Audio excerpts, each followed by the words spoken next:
Jaguar lights ഇവിടുത്തെ മാത്രം ഒരു പ്രത്യേകതയാണോ? എവിടെയൊക്കെയാണ് ഇപ്പോൾ ആളുകൾക്ക് കസ്റ്റമേഴ്സ് ലഭിക്കുക? നമുക്കിപ്പോൾ ജാഗുർ ലൈറ്റ്സ് എന്ന് പറയുന്നത് പാലക്കാട് ജില്ലയിൽ നമ്മൾ തന്നെയാണ് മെയിനായിട്ട് ചെയ്യുന്നത്. ഇവിടെ മാത്രമാണ് ഇങ്ങനെ ഒരു ഡിസ്പ്ലേയും കാര്യങ്ങളും നമുക്ക് കാണാൻ പറ്റുള്ളൂ. നമ്മളാണ് മെയിനായിട്ട് അത് നല്ല സ്പെഷ്യൽ ആണ്. ഞങ്ങൾ തന്നെയാണ് ജാഗുർ ലൈറ്റ്സ്. ഒരു നോർമൽ ലൈറ്റിൽ നിന്ന് ജാഗുർ ലൈറ്റ്സിനുള്ള പ്രത്യേകത എന്താണ് എന്നുവെച്ചാൽ നമ്മൾ ഫസ്റ്റ് പറയുന്നത് കേസിംഗ് ആണ്. കേസിംഗ് എന്ന് പറയുന്നത് ഡൈകാസ്റ്റ് അലുമിനിയത്തിൻ്റെ ഒരു ബാക്ക് കേസിങ് ഇതിൽ കൂടുതലായിട്ടുണ്ട്. എന്നുവെച്ചാൽ എന്തെങ്കിലും തരത്തിലുള്ള ചൂടുകൾ സാധാരണയായിട്ട് കൂടുതൽ യൂസ് ചെയ്യുമ്പോൾ ചൂടായിട്ട് അതിൻ്റെ LED ഒരു ഫെയ്ഡ് വരാനുള്ള ചാൻസ് ഉണ്ട്. അത് ഒഴിവാക്കാൻ വേണ്ടിയിട്ട് കാസ്കേഡിലായിട്ടുള്ള അലുമിനിയാണ് ബാക്കിലായിട്ട് കൊടുത്തിരിക്കുന്നത്.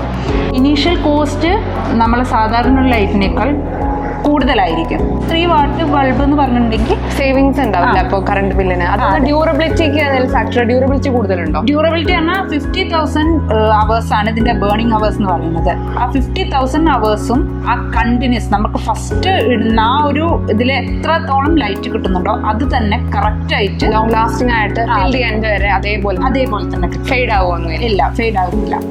പിന്നെ വരുന്നത് പറഞ്ഞിട്ടുണ്ടെങ്കിൽ ഒരുപാട് മോഡൽസ് നമുക്ക് പാനൽ ലൈറ്റ്സ് വരുന്നുണ്ട്, അതുപോലെ ഫോക്കസിങ് ലൈറ്റ്സ് വരുന്നുണ്ട്.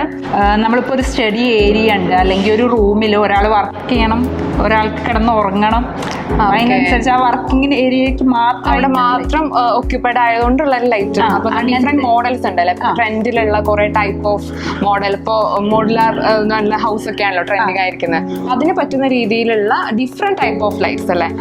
പിന്നെ നമുക്ക് വരുന്നത് സ്റ്റഡി ഏരിയസിലേക്കൊക്കെ വരുന്നതാണ്. എന്ന് വെച്ചാൽ നമുക്ക് ഫോക്കസിംഗ് ആയിട്ട് ഇങ്ങനെ ഒരു ലൈറ്റ്സ് സെപ്പറേറ്റ് ആയിട്ട് കൺട്രോൾ ചെയ്യുന്ന അങ്ങനത്തെ ലൈറ്റ്സും വരുന്നുണ്ട്. നമുക്ക് ഈ ഒരു ലൈറ്റ് വേണമെങ്കിൽ അങ്ങനെ ചെയ്യാം, അല്ല ചെറുതായിട്ടൊരു സൈഡിലേക്ക് വായിക്കാനോ അങ്ങനെ എന്തെങ്കിലും ആണെങ്കിൽ അങ്ങനെയും ചെയ്യാം. 2 ടൈപ്പിലും ഉപയോഗിക്കാം. ഓക്കെ, അതൊക്കെയാണ് ഹൈലൈറ്റ് ആയിട്ട് വരുന്നത് അല്ലേ. ഓക്കെ, ഇപ്പോൾ ഡിഫറെന്റ് ടൈപ്സ് ഓഫ് ലൈറ്റ് പറഞ്ഞല്ലോ. അപ്പോൾ വീടിനകത്തായാലും പുറത്തായാലും അങ്ങനെ എല്ലാ രീതിയിലുള്ള ലൈറ്റ്സ് ഉണ്ടോ?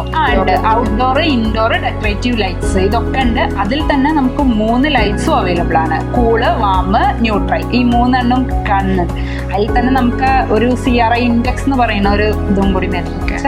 നമുക്ക് നാച്ചുറൽ ഒരു കളറിനോട് എത്രത്തോളം അടുത്ത് നിൽക്കുന്നു അതും ജാഗർ ലൈറ്റ്സിൽ പറയുന്നത് ഗ്രേറ്റർ ദാൻ 90 ആണ്. എന്ന് വെച്ചാൽ അത്രത്തോളം പെർസെൻറ്റേജ് നമുക്ക് കൂടുതലാണ്.